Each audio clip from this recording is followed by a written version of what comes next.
बूढ़े की थैली। एक बूढ़ा था, उसके दो बेटे थे। प्यार से वह छोटे को छुटकू और बड़े को बुटकू कहता था। दोनों बड़े आलसी और निकम्मे थे। अपने पत्नियों के साथ निठल्ले बैठे रहते थे, लेकिन बूढ़े के काम में हाथ न बटाते। छोटा लड़का बड़े पर काम का दबाव डालता और बड़े छोटे पर। अपने बेटे की लड़ाई देख बूढ़ा बहुत दुखी था। गांव वालों ने उसे समझाया, दोनों को खेत बांट दो। अपना अपना पेट भरने के लिए उन्हें अवश्य मेहनत करनी पड़ेगी। बूढ़े ने वैसा ही किया। उसके पास एक बड़ा खेत था। उसने आधा आधा दोनों को बांट दिया। अब उनके पास मेहनत करने के अलावा और कोई चारा ना था। बूढ़ा एक महीने छुटकू के साथ खाना खाता और एक महीने बुटकू के साथ। थोड़े दिन वे अपने बूढ़े पिता को खाना खिलाते रहे, परंतु कुछ दिनों बाद खाना परोसते समय उनकी पत्नियां नाक सिकोड़ती आई और कहती, ऐसे कब तक खिलाएंगे इस बूढ़े को? दिन भर बैठा बैठा खाट तोड़ता है और रोटियां हजम करता है। बहुओं के तानों को सुनने के अलावा बूढ़े के पास और कोई चारा ना था। वह चुप रहकर सब सहता। एक दिन दोपहर हो गई। किसी ने उसे खाना नहीं दिया। वह भूख से बिलबिलाता हुआ बोला, खाना दे दो बहू। आज खाना नहीं बचा है, शाम को खा लेना। बहू का ऐसा रूखा जवाब सुनकर वह दूसरी बहू के पास गया, उससे खाना मांगा तो वह बोली, इस महीने बड़ी बहू के पास खा रहे हो, मेरी बारी तो अगले महीने आएगी।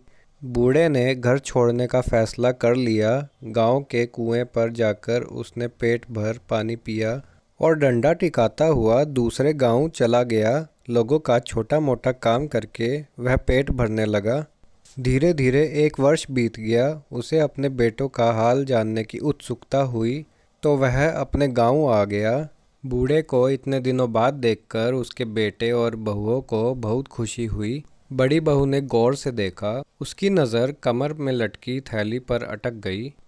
वह सोचने लगी, मजदूरी करके लौटा है बूढ़ा, इसकी पोटली रुपयों पैसों से भरी है। झट से घूंघट काढ़ आगे बढ़कर बोली, कहाँ चले गए थे पिताजी?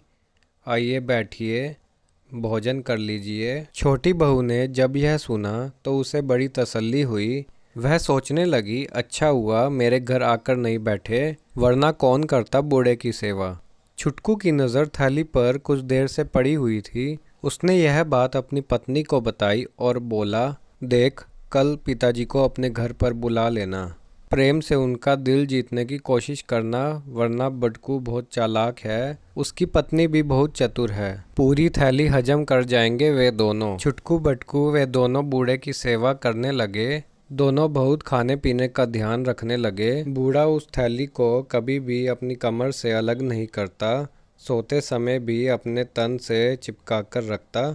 उसके बेटे और बहू की नज़र उसकी पोटली पर अटकी रहती। एक दिन बूढ़े की मृत्यु हो गई। छुटकू और बटकू को पिता की मौत का गम नहीं था, परंतु दोनों को थैली खोलने की जल्दी पड़ी थी। जो थैली बूढ़े की कमर पर बंधी थी, बटकू ने थैली खोलनी चाहिए। छुटकू बिगड़ गया। दोनों थैली पर अलग अलग हक जताने लगे। गांव वाले शोर सुनकर आए।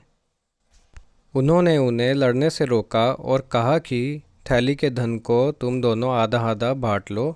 लड़ क्यों रहे हो? गांव के सरपंच ने थैली को खोला तो सभी दंग रह गए।